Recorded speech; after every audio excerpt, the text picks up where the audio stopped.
The following video will concern me debunking both pro and con, or both neocon and neoliberal, perspectives on something where both sides flat out lied. And the truth is a mixture of both, but not including any of the things they wanted emphasized on either side. So let's do this. This is referring to the 2001 MSNBC Investigates program series, the 50 caliber militia, that at one point featured Robert Wilson Stewart and a company he started called MAADI-griffin, the 50 BMG, which is where they're getting this from. I'm going to do a joke about what they really were referring to, and a meme about hitting an airplane when the max range for 50 BMG rifle is like 11,600 feet. Most planes aren't that high up, they're higher. And a bunch of other shit that was totally a lie. And then people trying to defend the memory of Robert Wilson Stewart and his company, MAADI-griffin, and various other things that were featured by lying even more. I tell you, the best way to combat a liar is to lie about it the other way, I guess, right? Let's start with 1999 here, as far as the government and basic sources.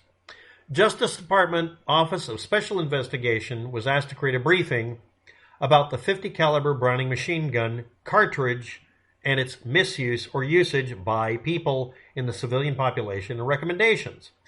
They were specifically asked to find evidence that somebody wanted to find. They did not find any instance at that time of someone using a 50 BMG rifle or any other firearm in the commission of a murder or other violent crime at all. There were some, but it wasn't the primary component of it. Counterpoint, I have a link below to somebody who is either telling the truth or not telling the truth, the unequivocal fact about something where the 50 BMG was involved in some criminal behavior or not. Please understand, I'm going to explain this to you.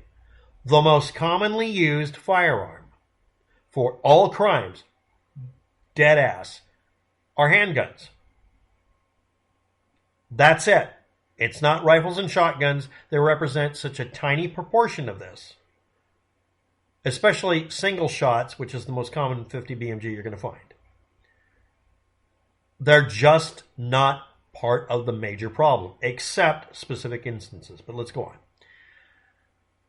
The only thing they found in 1999 was illegal possession of a 50 BMG based firearm because A, it was a fully automatic weapon, B, it was stolen, C, they were prohibited, D, they were involved in a criminal action at the time, so possession of a firearm while being a criminal is something you can throw on and usually gets thrown out. But in and of itself, unless the gun was stolen or an unregistered fully auto, they had committed no crime concerning the firearms at all, period.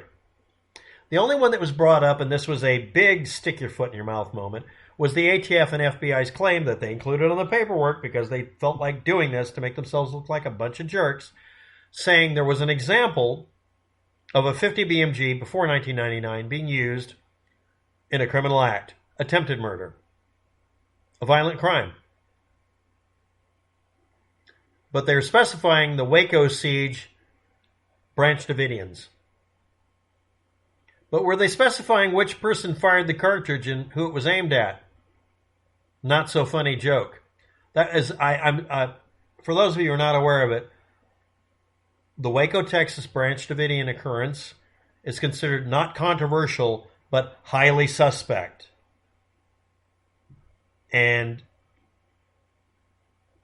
I have done a video on this before, but it's just this confusing mess. But anyway, no evidence was ever found for the Branch Davidians to fire illegally a 50 BMG at all, because they never found a 50 BMG anywhere. See also the claims of maybe who else might have been firing that thing. Now really, seriously, that was the example you brought up. Justice Department Office of Special Investigations. did that. But anyway, there's a website that says since the year 2000, 50 BMG murders have occurred. And what do they list? I stopped reading after the umpteenth time they brought up somebody literally owning a 50 BMG or having a 50 BMG round in the building that was a dummy, or having a quote-unquote 50 caliber militia weapon. A muzzle loader? No shit, really? So yeah, this is really, again, the vast majority of crimes are committed with a handgun. Why is this a discussion? Because handguns are normally hidden. Rifles, by definition, are designed to be not able to be hidden so that they're legally valid. They have to be 26 inches long or longer. The 50 BMG is like 4 or 5 feet long sometimes. Because politicians need something visual for an advertisement. No, I don't care if you want to outlaw the AR-15. Call it some bullshit term if you want to. But then you create definitions that outlaw literally Nerf guns. No, that really did happen and someone had to make an amendment. Yeah, I'm not kidding. Nerf darts are technically over 51 caliber now or something like that. Anyway, let's move on. Now we're going to get to the case at hand that people lied about on both sides.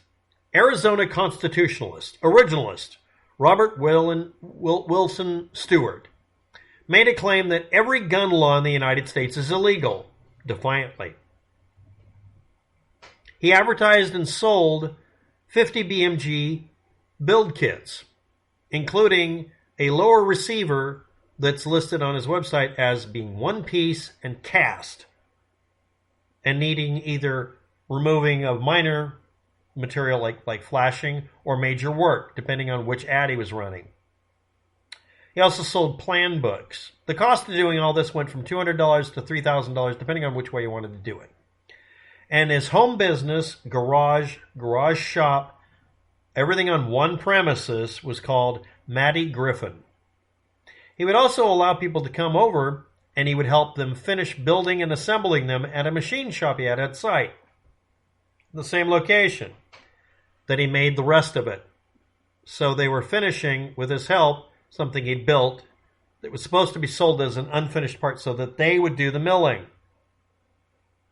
See where we're already getting to where technically if you wanted to be a bitch about it, you could get a warrant to search the place to see if he'd breaking any laws. And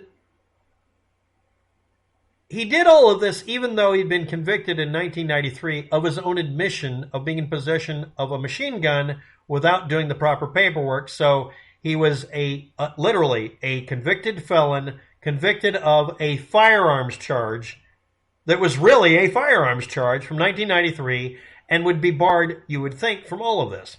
If it's an unfinished receiver and you've made it,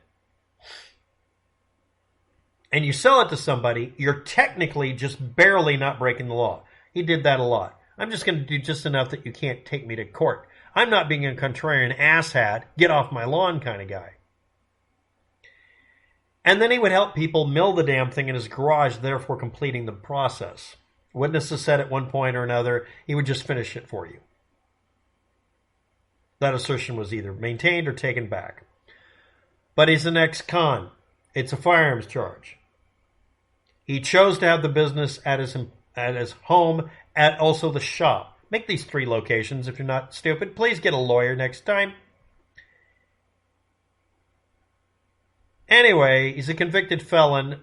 First off, a convicted felon, it's easy to get a warrant to search because there's a presumption of them having restrictions.